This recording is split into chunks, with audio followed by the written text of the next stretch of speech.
Mother!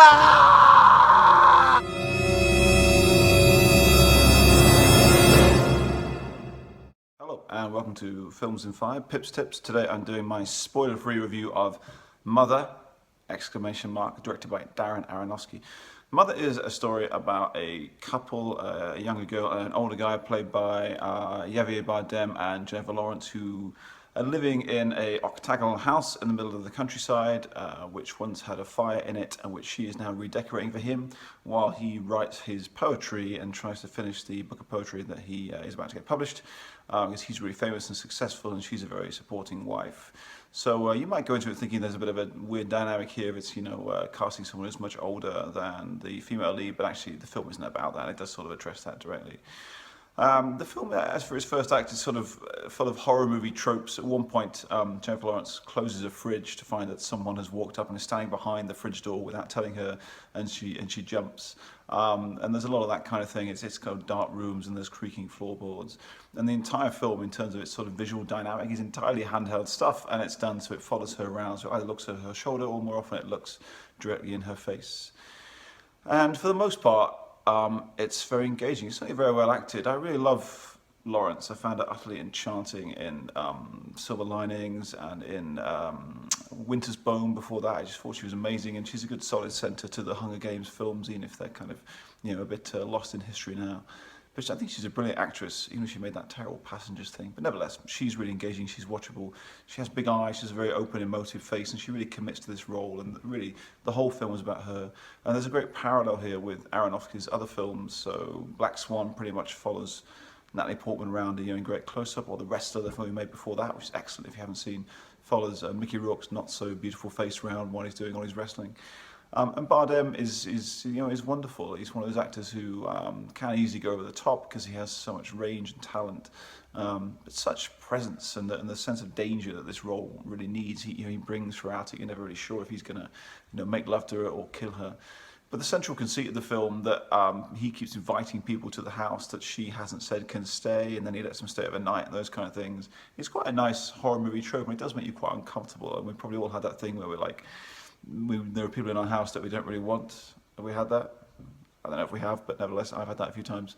And it continues that way, but as the film goes on, you start to think, well, what is this really about? Because it's clearly not naturalism, it's not realistic. And then as it goes on, it goes in different directions, which I won't spoil for you.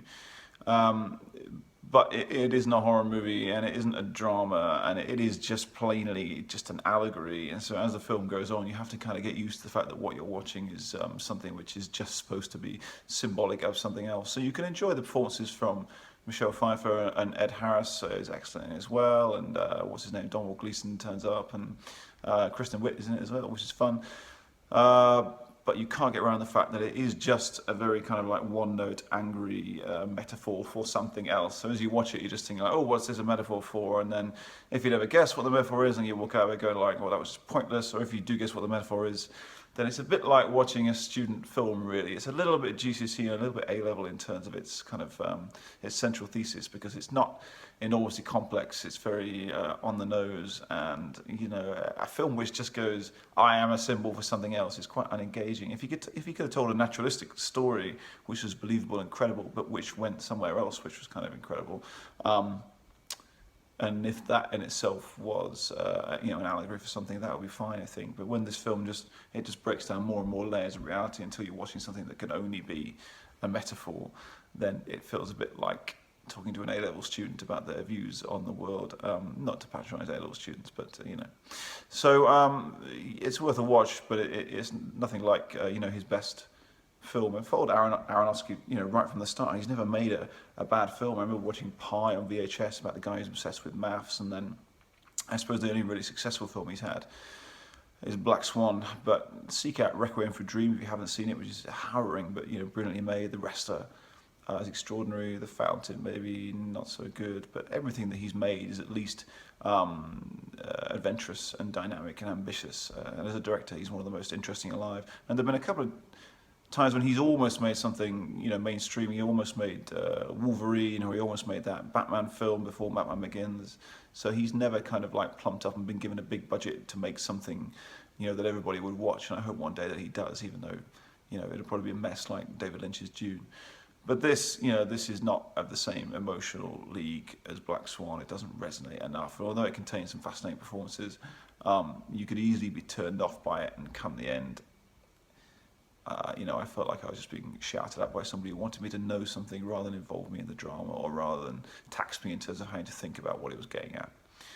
But it's a fun title. I like the fact it has an exclamation mark at the end of it. More films should have an exclamation mark. Les Miserables should have had 5 at the end of it, so it's worth watching just for that.